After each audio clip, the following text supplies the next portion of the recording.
Hello and welcome to another Pauper video. I'm kalikaiz. Today we're talking about the 5-0 leagues from Magic Online. What does that metagame look like? What is succeeding? And then we're going to go ahead and get in some of the spicier decks, some of the newer things that you might be seeing on Magic Online. Before we get into it, make sure to check out cardmarket.com if you want to pick up the cards from these decks. I got all these lists off of mtggoldfish.com. If you want to check out sideboard guides for the decks I like to play, that's all on patreon.com/kalikaiz. Or if you want to do a deck donation from maybe one of the spicier lists that you see here. And then make sure to like and subscribe, leave me a comment, let me know what you thought. And as part of this, I'm putting up a poll on twitter.com or x.com, I guess, which is going to ask, do you want to see Glee combined or not combined? Do you want to see how granular do we need to get? Because this kind of thing, this data collection, does take me some time. I was able to get the specifics, but you know, we'll see both and see how that goes. All right, so for this week, this was the week of August 11th through 17th. So as of this recording, it was 2 weeks ago. We are still kind of looking at the heyday of Glee combo. The metagame with 38 trophies from Glee, 16 from Black-Green, 22 from Jund, and then 24 from Mono-Red, 19 for Affinity, 13 for Mono-Blue Terror, and then it's dropping off from there. We've got Is It Terror, Dredge still continuing to trophy, Elves, and then we've got Ponza, did not even really hit the top here, but the Gruul Ramp or no Ponza doing a lot better. Some of your spicy one-ofs, Cycle Storm, a Mono White Ephemerate, a Slivers. That is all really cool. We'll get into those lists afterwards. So this is what the metagame's looking like. 26% Glee, 16% Mono Red, 13% Affinity. So three archetypes showing over half of the metagame. Now if I switch over here to the version that's split out, Mono Red is the most successful in the trophies, which has been the case a lot in the past. And then Jund Glee, slightly better than Affinity from a getting trophies perspective, and then Black-Green Glee, then Mono Blue Terror here at 9.1% still. From my understanding, the Black-Green Glee is going to be a little bit worse against Affinity, Mono Blue Terror, and Mono Red than Jund Glee is, so I could see why this is coming up. But if you want to see the actual statistics, what does well against what's doing great in the challenges, that would be from Kerblinksy on x.com as well, which I'll link in the description below. But I don't have that data, as this is just the successes, not the matchups. So that is the week one.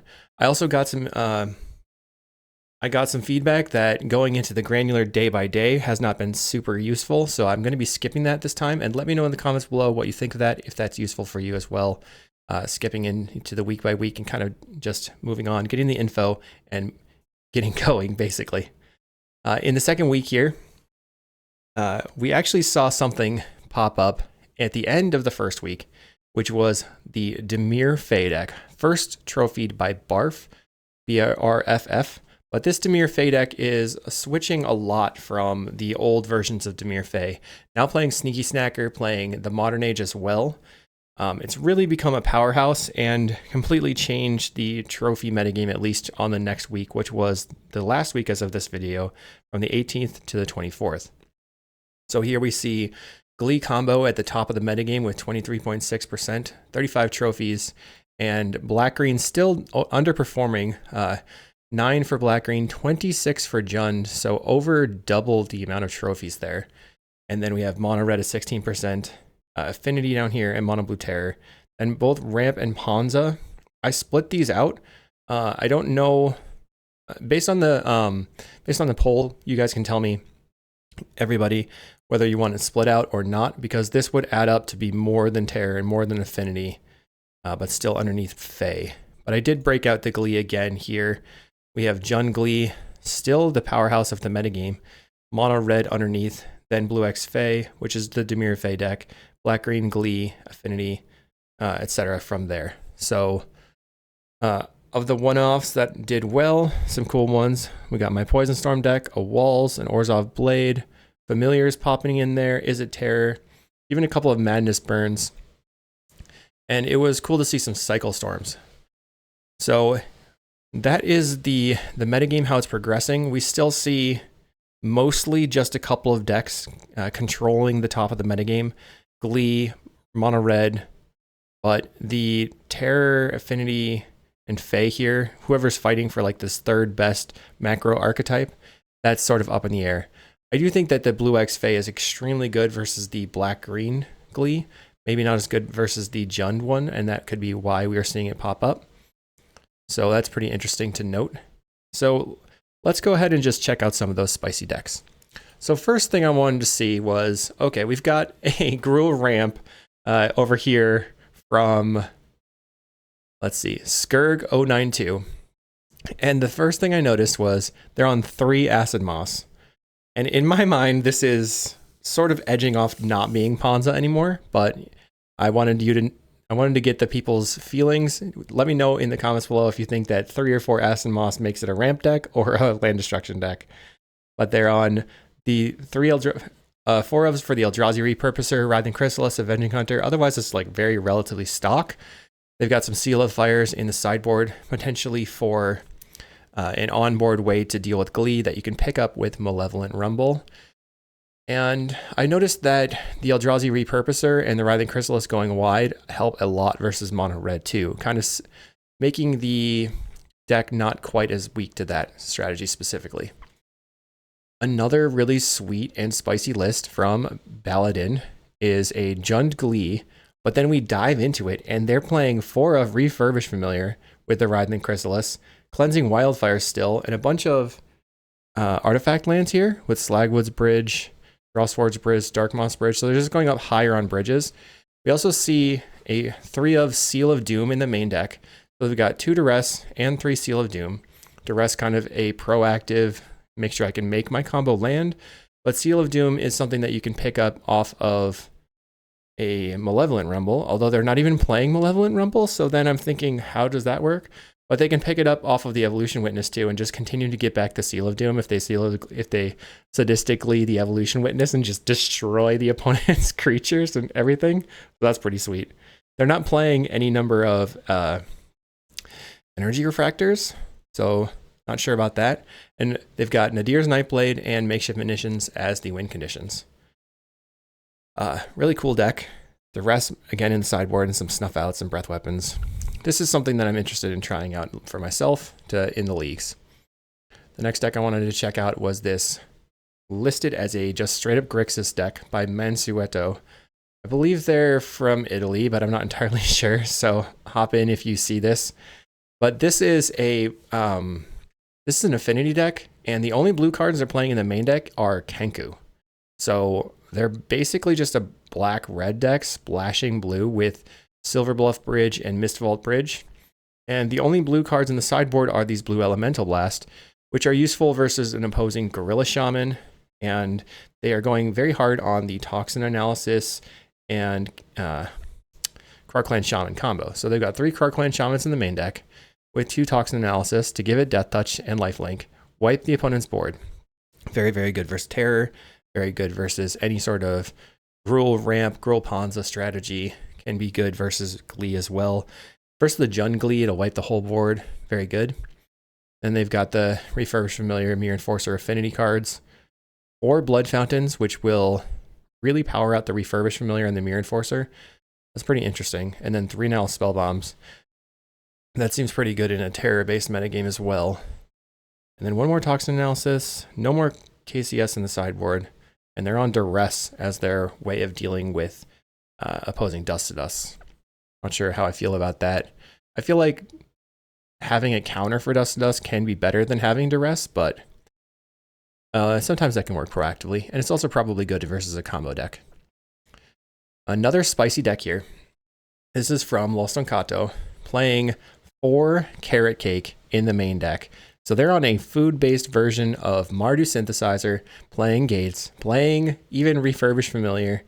This is wild. They're on just the most value-based list I could ever possibly have picked up. 4 Hawk, 4 Skyfisher, 4 Refurbished Familiar. That can pick up your foods, your Carrot Cake, your Lembas, even and your Synthesizer, plus 4 Caney Trails. So they definitely are not going to be dying to burn over here. And a Dawnbringer Cleric in the main deck as a way to deal with enchantments and or the graveyard. Looks like they're also on the Toxin Analysis plus Card Clan Shaman in the sideboard with Dust to Dust and Gorilla Shaman to hate on Affinity. Pretty sweet deck. They're playing Great Furnace and Ancient Den as 2 ofs to help with the Refurbished Familiar. That's interesting. So one of the probably going to be a fan favorite from the spice list this week is Mono White Ephemerate from Poxwalker85. Apparently, the Mono White Ephemerate has been around for a while. I didn't really notice it, but they're playing essentially the White Weenie deck, and instead of playing the Pumpavex and the Battle Screech, they're playing Goliath Paladin, which is the initiative creature. When it enters the battlefield, you take the initiative, and they have 4 Ephemerate and 2 Pegasus Guardians to flicker. They also have 4 Thraben Charms in the main deck, and a recommission to rebuy their creatures, plus the Prismatic Strands. And then they have Bajuka Bog over here to wipe the graveyard, Basilica to pick it back up, Kabira Crossroads as a life gain land that can pick back up, and Radiant Fountain as a life gain land. So they have 7 life gain lands in their deck, plus the Dawnbringer Cleric, and 4 Inspiring Overseers as more life gain.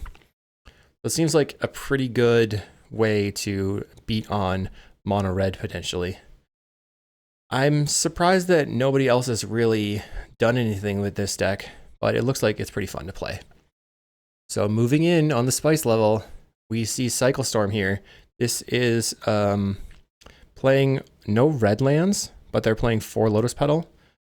Okay, I thought this was going to be a fancier list, but there was a person that trophied with Mono Black Cycle Storm. I think we probably covered that earlier. This is just the regular Cycle Storm playing 4 Great Furnace, 4 Vault of Whispers, and they're on just 10 lands with 2 swamps. There's no way, so they don't have any number of Barren Moors or Lotus Petals, so otherwise it's pretty stock.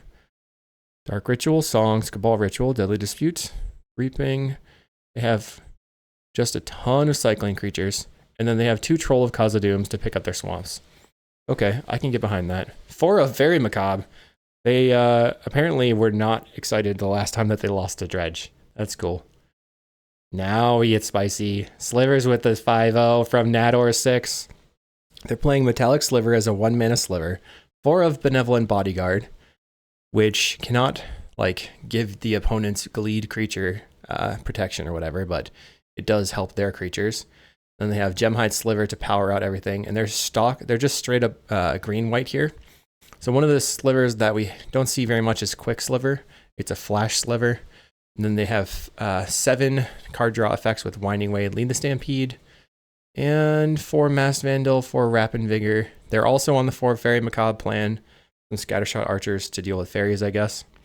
And speaking of fairies, the newest deck on the block from Barf, B-A-R-F-F, is the Demir Fairies playing Sneaky Snacker. And I think this was one of those things that people were thinking was going to be a big player as soon as the metagame, as soon as Modern Horizons 3 released, because Snacker was a Modern Horizons 3 card. But people didn't really get that going. We had a lot of land destruction happening. It took a while to get this list going. They have 4 Sneaky Snacker and 4 Spellstutter Sprite as their only fairies. And just to Ninja the Deep Hours, which has been something that was basically the engine of the fairies deck in the past. So it had been labeled as Demir Control a couple of times here with this specific list. They also have 4 Modern Age, which I personally love from Familiars. So they have 8 powerful creatures that can fly, 2 Murmuring Mystics to add even more flyers to the board. And as soon as they gain control, they're going to be going over the top of your opponent completely. They also have the ability to play Snuff Out and Lorien Revealed, which are really powerful cards in the metagame. They have 4 Snuff Out, 2 Cast Down as their removal spells, and an Agony Warp, relying on Brainstorm as a 4 of and Ponder. All right, well, I just wanted to point out that new list that is kind of taking Pauper by storm. It's not making a ton of trophies, but as you could see in the 5-0s, it was really one of the top players once again. So Fairies was one of those things that just fell off completely, and now that it's back, maybe the metagame will turn a little bit more fair. I'm not sure. Make sure to let me know on Twitter what you think of how I'm going to be breaking these things out. Leave me a comment as well. I hope you have a great day, and good luck in the Magic Online leagues. We'll see you next time.